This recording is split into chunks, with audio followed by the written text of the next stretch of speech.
Imagine for a moment that what you saw on the movie screens in The Passion of Christ was not just a dramatization. What if behind that brutality, those tears, and that suffocating atmosphere, there was something more? A spiritual scenario, invisible, but as real as the cameras that recorded each scene. The film was released in 2004, but to this day, it carries a weight that goes beyond art. For many, it was not just a cinematic work, it was an experience. A kind of confrontation with the invisible, with the sacred, with the inexplicable. Over the years, reports of strange phenomena, unpredictable events, and intense reactions both inside and outside behind the scenes have emerged. What began as a bold project became a watershed in the history of religious cinema and a kind of collective spiritual event. Something that, to this day, not even those involved can explain completely. And the question that still hangs in the air is, how far? Does art imitate life or cross it? What happens when a movie dares to touch a territory that may not be invaded? In this video, we will explore just that. And the journey begins with a man in crisis. Before any script, camera, or recorded scene, there was a man by the collapse. Mel Gibson, already recognized as Hollywood star and Oscar winner, lived what many would call his career. But behind the scenes of success, there was a void deepening.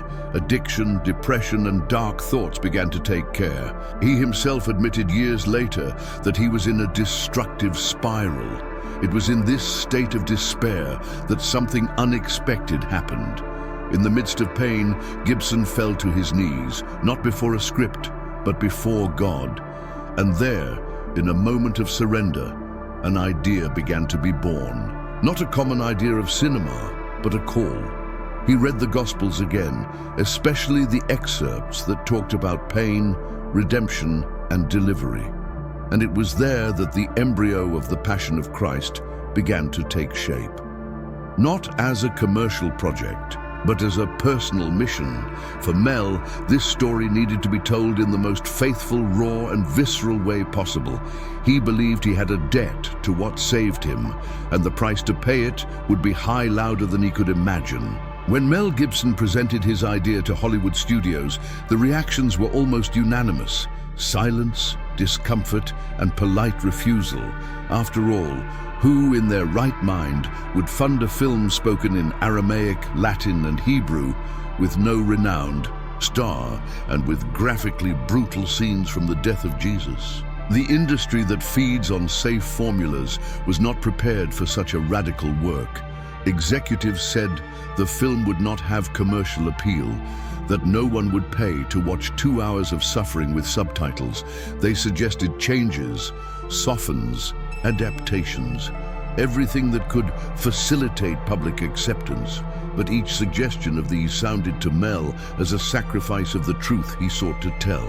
He knew that when he gave in, he would lose the soul of the project. So in the face of so many closed doors, he decided to break into one on his own. He would finance the film with his own resources, $30 million from his own pocket to produce and 15 to publicize. An act of madness? Perhaps. But also a leap of faith. The message he wanted to pass was more important than any financial return. And so, one of the boldest projects in the history of modern cinema was born. Mel Gibson knew that to tell this story authentically, he would need more than good actors. He needed souls willing to disappear completely inside the characters. No famous faces, no names that diverted the public's attention. The star would not be the actor, it would be the message. That's when Jim Caviezel's name came up, a devout, serious, almost introspective Catholic. By offering Jim's role, Mel warned him this role could destroy his career, and he wasn't exaggerating. Caviezel heard all this thought, took a deep breath and replied, "We must all carry our cross." The connection between actor and character was immediate, not just acting, but in the spirit. Jim was 30 years old, the same number attributed to the age of Christ in his crucifixion. Your initials, JC, coincidence or providence? No one knows. But from that moment, it was clear that he was destined to live that role intensely. Delivery was such that the boundaries between interpretation and real experience began to blur. And this, as we will see later, had deep physical and spiritual consequences. The cast was not just chosen, he was summoned. One of the bravest and controversial aspects of the Passion of Christ was the choice of language. Instead of choosing English or even creating a fictitious language as in other epics, Mel Gibson has decided that the story should be told in the original languages of the time: Aramaic, Latin, and Hebrew. No voice acting, no translation at the time of performance. For many, this sounded like commercial suicide. But for Mel, it was a matter of fidelity. He believed that language carries the soul of a culture, and that taking it out of the film would be like mutilating its essence. The intention was clear: transporting the viewer not only elsewhere, but for another time, with all their sounds, rhythms, and strangeness. The result? An almost hypnotic experience. Even without understanding the words, the audience felt pain, love, and anguish in the eyes, gestures, intonation. The music of those dead languages echoed something alive inside the watched.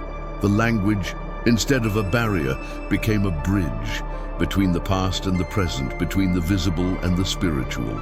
And that's when the production started to stop being a movie and become something bigger. Hollywood has technology to recreate any scenario of the world in air-conditioned studios, but Mel Gibson has chosen the opposite way. Instead of digital effects, he wanted the hardness of reality. Therefore, he decided to film in Matera, an ancient city in southern Italy, known for his millennial architecture carved in stone. There, between irregular alleys and arid hills, production faced extreme conditions: sharp cold, unpredictable winds, and sudden storms.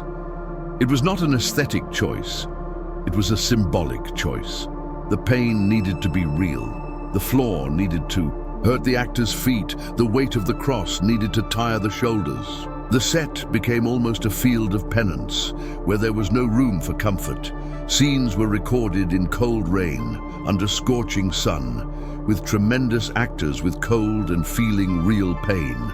The goal was one: to give the public the feeling of being there, not as a spectator, but as a witness.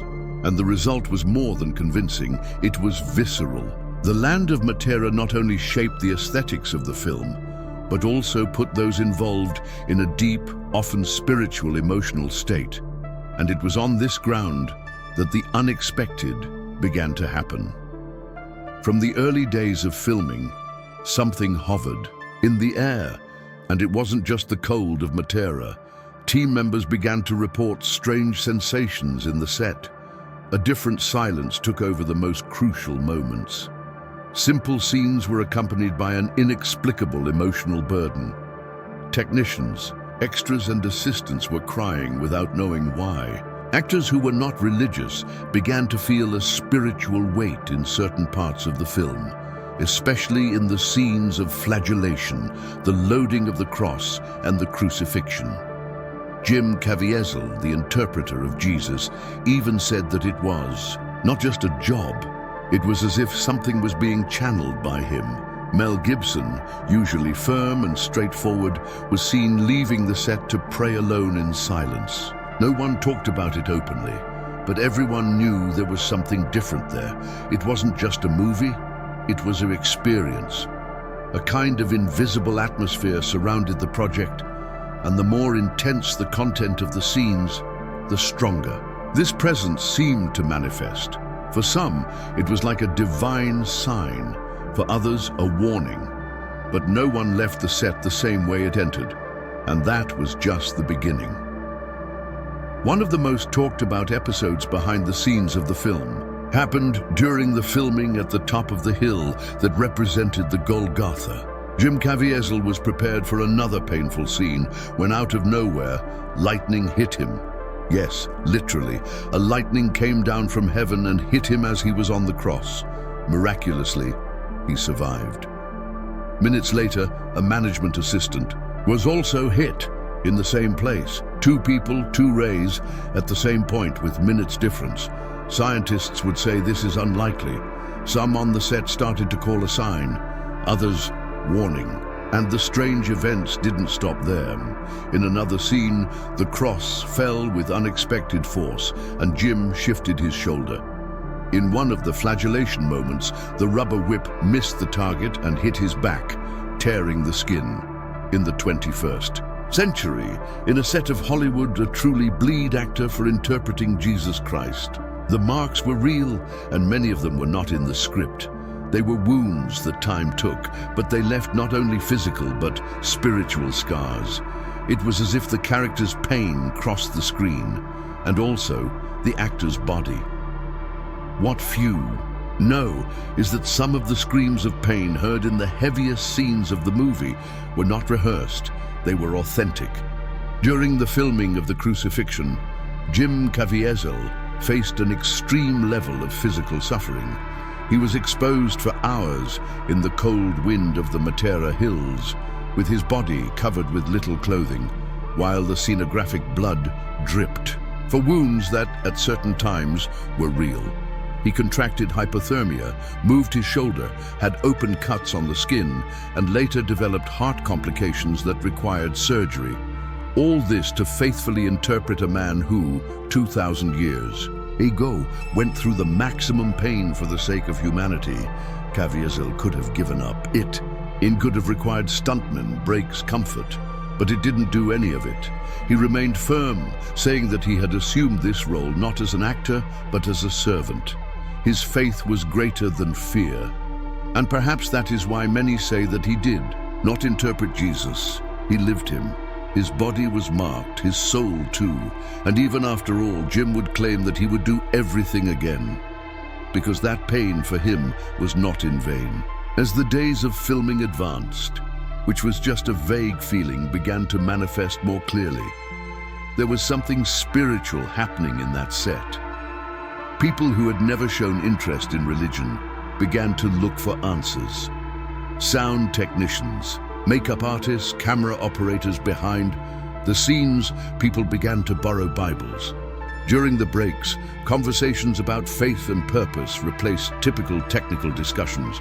Some reported intense dreams, other experiences they could not explain. The set is no longer a professional environment and began to look like a spiritual retreat. Jim Caviezel said he saw people crying in silence, touched by something that did not come from the lines or cameras, but what was being lived there. Mel Gibson, always discreet, began to begin the days with prayers and biblical readings, in silence, sometimes walking alone between the rocks. It was no longer about filming an ancient story. It was as if the very spirit of that story had come down to everyone. There were those who were converted during filming. Others completely changed their lifestyle later. Whatever happened in that set did not end when the cameras stopped. When the time has come to promote the Passion of Christ, Mel Gibson chose a completely outside the conventional path. Instead of luxurious premieres, red rugs, and talk shows, he turned to the churches. Pastors, evangelical leaders, Catholic bishops all began to receive early copies of the film. The first screenings did not take place in famous theaters, but in parish halls, temples, and religious auditoriums. The idea was simple and powerful, letting the Christian audience do the work that Hollywood didn't want to do. And it worked. In a few weeks, the news spread like fire. Churches organized caravans to bring faithful to the cinema. Some religious leaders even bought entire sessions for their communities. The film is no longer just a release and became a spiritual event. Sermons were prepared around the movie. Movements were being born. People who had never stepped on a cinema went for the first time to see that story. The traditional marketing machine has been replaced by something stronger. Collective faith, and what seemed impossible happened. A movie spoken in dead without Hollywood stars has become one of the greatest hits of all time. Not because of the media, but because of devotion. With the resounding success also came the Stones. The Passion of Christ was acclaimed by millions, but also attacked by many. Several organizations accused the film of anti-Semitism, claiming that the way events were portrayed could reinforce ancient stereotypes about the Jewish people being responsible for the death of Jesus. Civil rights groups and religious critics protested, demanding boycott and public debates. At the same time, the film's graphic violence was intense criticism. The flagellation scene in particular was called excessive, brutal, and even sadista. There were those who left the sessions crying, vomiting, or in shock. Some saw a form of stylized torture there, not spirituality. The press has divided. While some said the film was necessary and honest, others accused him of fanaticism and emotional manipulation. Mel Gibson kept the silence, letting the work speak for itself. But the conflict intensified. For some, the movie was an attack. For others, a revelation. And in the midst of all this, production was no longer just cinema. It was a symbol, an ideological battlefield where religion, art, and culture faced each other without filter. While in the United States the film shared opinions, in the rest of the world the reactions were even more intense. In countries with a Christian majority, such as Mexico, Philippines, Poland, and Brazil, the Passion of Christ was received as a sacred event. In Brazil, it was exhibited in both cathedrals and needy communities, uniting realities distant by the same emotion. In churches, faithful cried at the end of the sessions. Evangelical and Catholic groups used excerpts of the film in services and masses. It was as if the story of Jesus came to a new, more sensory, more tangible life. On the other hand, in countries with a past sensitive to the theme of anti-Semitism, such as Germany and France, the film faced great resistance. Some theaters refused to display it. In European media, there were heated discussions about the risks of igniting historical wounds, but the public did not retreat. In every corner of the planet, the rooms were crowded. Something in that movie played deep, even where religion was not dominant. And this global impact, moved by faith or controversy, has consolidated the film as one of the greatest cultural phenomena of the 21st century. The Passion of Christ not only crossed borders, she exploded barriers that cinema never dared to play. After the debut, it was expected that Jim Caviezel, the protagonist, to reap the fruits of such a striking role. But the opposite happened. Her Hollywood career has practically stagnated. Doors closed, invitations disappeared. He was labeled too religious, hard to work, aligned with extremism, all for interpreting Jesus and publicly assume his faith. In interviews, Jim revealed that he was warned that this would happen, and yet he does not regret it. He believes that role was a mission, not an opportunity for fame. Already Mel Gibson, although he gained a monumental commercial success, saw his reputation collapse a few years later. Personal scandals, controversial statements, public accusations. The man behind the film became a constant target of criticism. Many said he had crossed an invisible line and paid the price for it. Others believe that he aroused forces, symbolic or real, that they should never have been caused.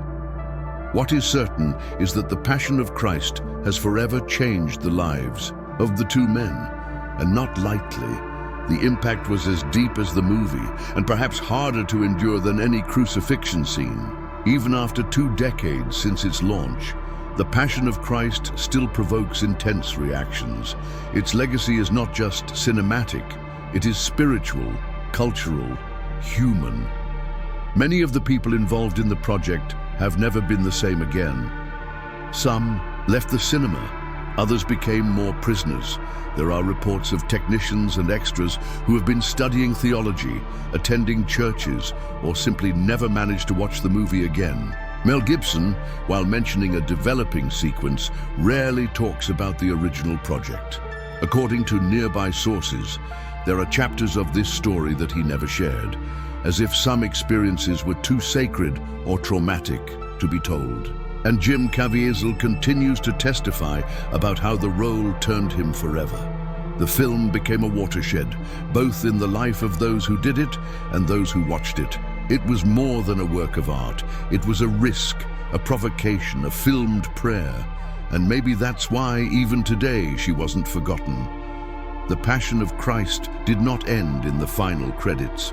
For many, she continues, like an open wound, or perhaps as an eternal reminder of what it means to believe to the end. The story behind Christ's Passion is more than behind the scenes. It is almost a pilgrimage, a movie that transformed the life of the one who did and who watched. And now the question that remains is, what does this awaken in you? Do you believe it was just coincidence, or do you feel there was something bigger behind all this? If you got here, it is because this story has touched you in some way. So now it's your turn. Comment down here. Do you believe that the Passion of Christ was just a movie, or was it a spiritual call? Which part has impressed you the most? Share your opinion, your experience, or even your testimony. Do not forget to enjoy, subscribe to the channel, and activate the bell, because we still have many real and unbelievable stories to reveal. We see each other in the next video. And remember, some truths are too strong to be only on the screens.